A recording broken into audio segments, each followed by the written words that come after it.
So today we have the pleasure of meeting with Linda Jenson. She is a certified athletic trainer with Children's Mercy, and she is the athletic trainer at Turner High School.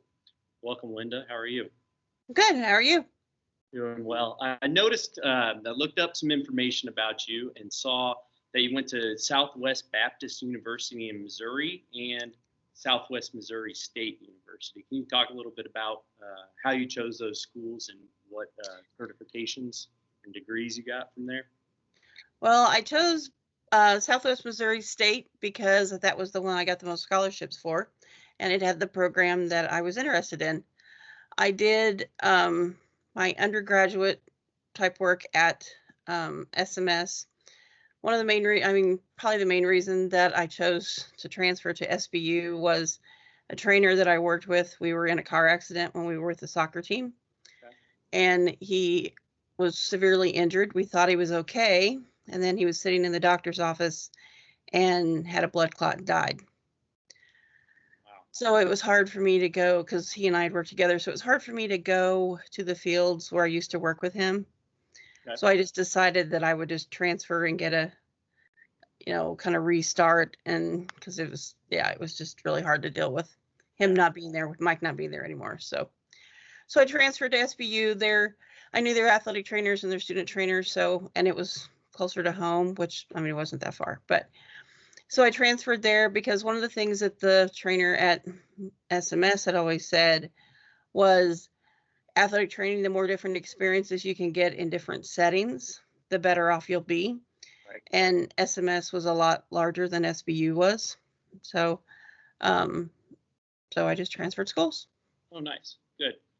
Well, it is National Athletic Trainer Month, and yes, I know you do a lot of special stuff for our students here, dealing with emotional support, and a lot of our students here think of you as a second mom or an aunt or that kind of person. Can you explain how athletic training deals with the mental side as well as the physical side? Well, the mind is included in everything. You can't take your mind out of an activity no matter what you're doing with it.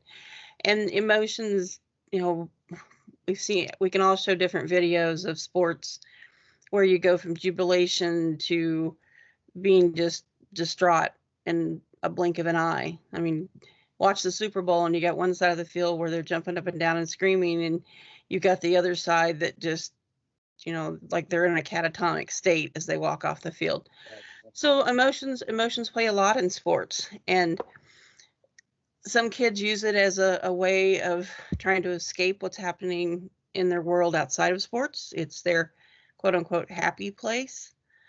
Other times there's kids where they put a lot of pressure on themselves.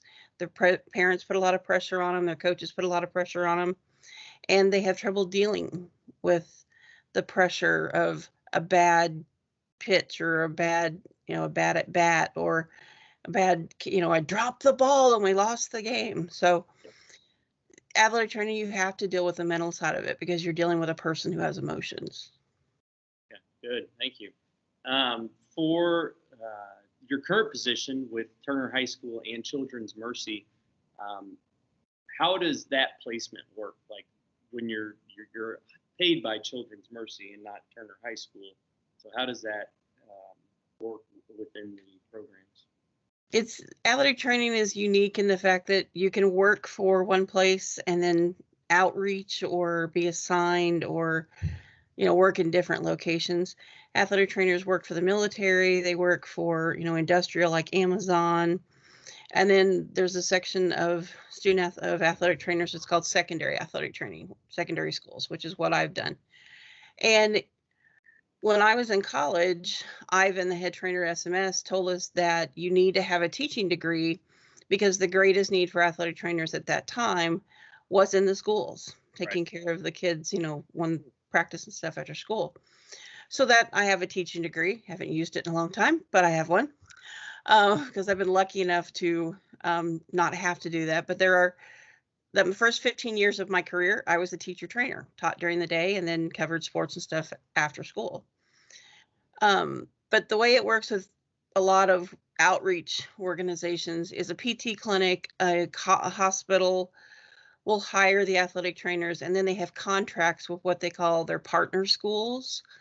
And the relationship between Turner and Children's Mercy and several other schools in the Kansas City area that Children's Mercy partners with, Children's Mercy is a teaching hospital. So we, as our team physician for Turner, we have one of the sports medicine residents that acts as our team physician. So he comes to physicals, he comes to games. It's another learning environment for him. Right. And so athletic training, works with the mission of Children's Mercy. It works with the sports medicine clinic. And it's just, I technically work for the hospital, but my assignment is at Turner. Okay. So when you're not at Turner, because students are in school from 7 to 2:30, and you get here around 2:00. What are you doing outside of the school hours that the students don't see when they're not in the training room, or they're not at practice, or they're not in their games? Sometimes we cover other events in the morning, like the NAIA tournament is coming up. We will take shifts covering that in the morning. We've been asked to cover NCAA bowling championship that's going to be held in Kansas City this year. So we cover stuff like that. We do our administrative tasks of injury reports, lots of emails back and forth with coaches, supply ordering, CPR certification. I get to do that again on the 16th. Just a lot of those things that we can't do on the field that are still part of athletic training. So are you then, when you're not at the high school, are you at Children's Mercy downtown or Children's out west? Well, since COVID hit especially, we've been just doing these events from home. Okay. Before COVID hit, if we're covering an outside event like the NAIA or the NCAA or Sporting Blue Valley or all the other little things we have, we're at those fields. Right. But if we're doing our administrative tasks, we have a lot of meetings too. We have a lot of different committees. So before COVID hit, a lot of times we would do those out at Village West, or we would do them down at Adele Hall, which is the main Children's Mercy campus. Right. But thanks to COVID, they've all become like this. A lot of Teams meetings. A lot of remote work, yeah. And it works out pretty easy with that. Now, with your current position with Children's, what type of benefits do you get as far as, not like health insurance benefits, but like as a PE teacher? A lot of people see my job as, you get to go play basketball or kickball all day. What kind of benefits are there of being an athletic trainer? To me, it all goes back to the kids. Yeah. I've worked in the clinic before, and some people really like that. It really wasn't for me, because you would see a kid for 5 minutes and then never see them again. Right. And he was like, did they heal okay? Did they have a good comeback to sports? Did they drop out? It's like an unfinished book. Right. It's like, kind of what happened with that teacher trainer type thing. Yeah. You were talking about.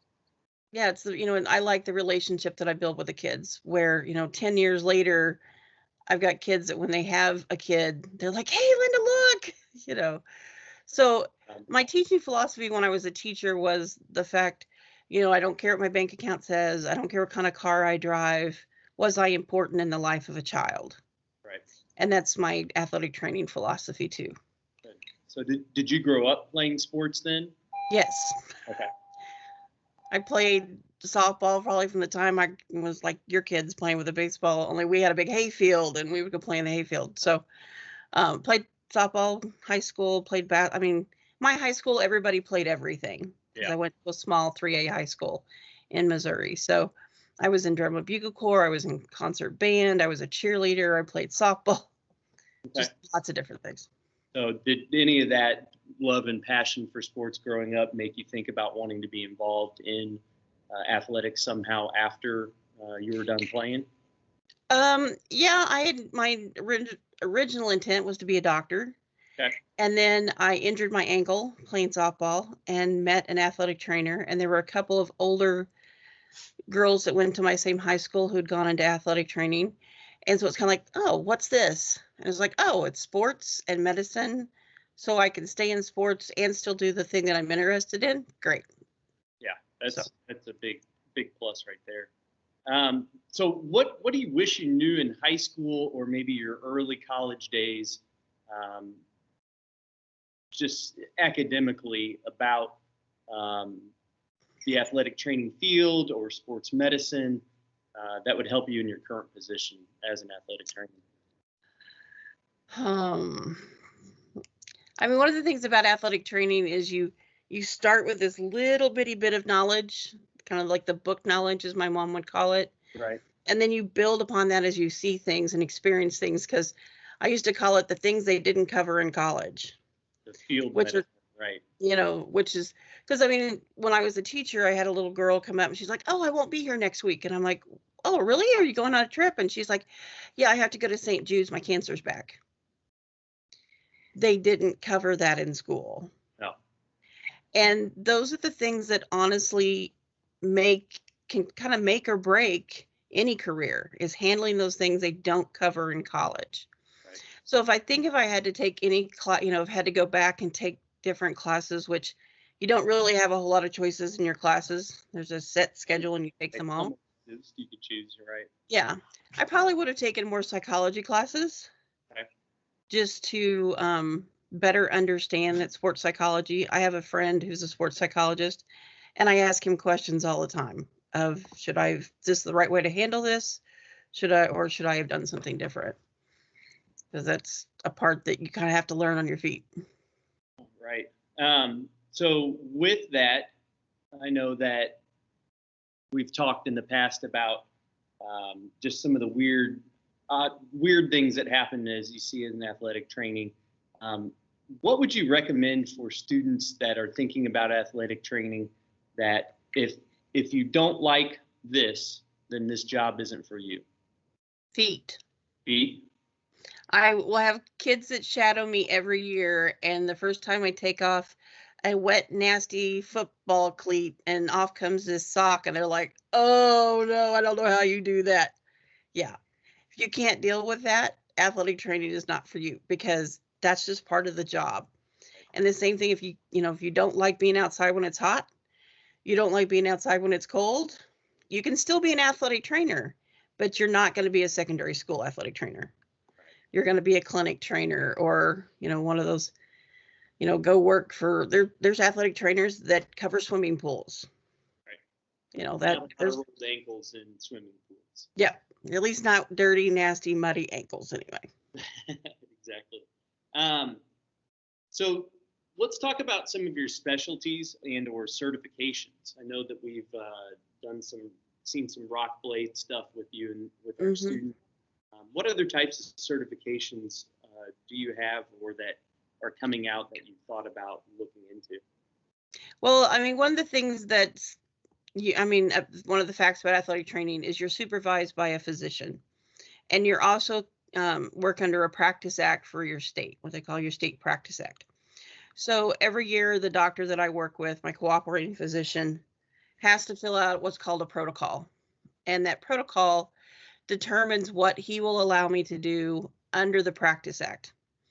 So like in Kansas, we can't do things like cupping, which is the Michael, the swimmer, I can't think of his last name, Michael Phelps, with a great big red, okay, that's from a technique or a modality called cupping. And in Kansas, we can't do, some athletic, they haven't got that on our practice act yet. Right. Some people do it under, different things, because the protocols are pretty broad. There are certain things you can do. So, and things like dry needling, it's not quite on the Kansas practice act yet. So sometimes you're contained by that, and also by what equipment you have. If I hadn't bought my Brock blades, then Turner wouldn't have access to them. Right. So, but rock blades is what's called instrument assisted soft tissue mobilization. So I took a class and have a certification in that. And those are things that are above and beyond my national certification and my state license. Right. If you had one product to recommend to other athletic trainers that helps you with your daily duties and job, what product would you recommend people looking into? Right now, it's my Kubota pumpkin. Because I'm trying to, I have I have a track field down here, I have a soccer field up there, and then the throwers are up behind the school. Right. Baseball and softball's over there. So, I mean, if they made a teleportation device, Scotty beam me up, that would be even better. Exactly. Because I'm just spread out. Like a smaller object that you would use. Oh, a smaller object? Really thing that you use in the training room. I think right now, I mean, the thing I probably use the most of is my rigid toolbox. It's the 3-piece toolbox that I got at Home Depot. It's rugged and tough, and it's waterproof, and it comes apart in pieces. When I'm working a football game, you got to have an AED. It can't get wet. So I can put it in that bottom box, lock it down, and I don't have to worry about it getting wet because it's completely waterproof. And I can carry a lot of supplies in that thing, and it's on wheels, and away it goes. So, right. Okay, that's a very good one. And then because of a random incident that you've had over the years of being an athletic trainer, what's a weird object that you keep in your kit? A weird object I keep in my kit. A sewing kit. Yeah. A lot of athletic trainers don't keep that. I had a young coach at a basketball game, split the back of her pants. And so at halftime, I was sewing her pants back together. So that would not be something that normally people would think of having in their athletic training kit. And then professional development, or CEUs. How often and how much CEUs, continuing education credits, do athletic trainers need? Okay, for the National Athletic Trainers Association, which is who my board, or the board of certification for athletic trainers, I have to have, I believe it's 50 every 2 years. The state of Kansas requires that I have 25 per year. Okay. So the equals out. Yeah, but that's a Kansas requirement. A lot of athletic trainers will do all 50 of them in 1 year and then ignore it for the next year. In Kansas, they won't allow us to do that. You got to do 25 per year. What are some of the hours that you take? If you're a member of the National Athletic Trainers Association, you get 10 free CEUs a year. Okay. So I will go on there to their website and look at just the ones that interest me or affect where I'm working, because there'll be some of them that are directed for young professionals. There'll be some that are directed for the military trainers, some that are for, dance, but you can take any of them that you want. I've recently taken a lot of COVID stuff just to learn it, just to learn more about it. Concussion's always one that, with the new advances, concussions, because I deal with a lot of those. Rehab, always, with some new trick that they've learned to get an ankle better, faster and get them back on the field. It just depends, because it's a random selection every year. It changes. So with the COVID going on and the concussion protocols, and we talked about being the second emotional support person for the student athletes. As a mandated reporter, what do you do for I guess you personally, but what do you do for stress relief to get yourself away from, being your happy place? Well, I have a 12-year-old son, so a lot of it, sometimes it's just playing cards with him, taking that athletic training hat off the door and being mom, cooking dinner. I'm a member of the DAR, so I do a lot of service stuff with them, whether it, the first Saturday or second Saturday in December, we go to the cemetery and we place wreaths on the veterans' graves. Right. It's kind of a stress reliever for me because I'm doing something for someone else. I do a lot of genealogy for the DAR, so that's a puzzle that's not medical related. Right. Absolutely. So, and I quilt too. So. Good. Well, thank you very much for your time. I really appreciate it. We'll let you get back to doing your daily duties. Yep. We're to seeing you back up here at the high school soon. Couple hours. Exactly.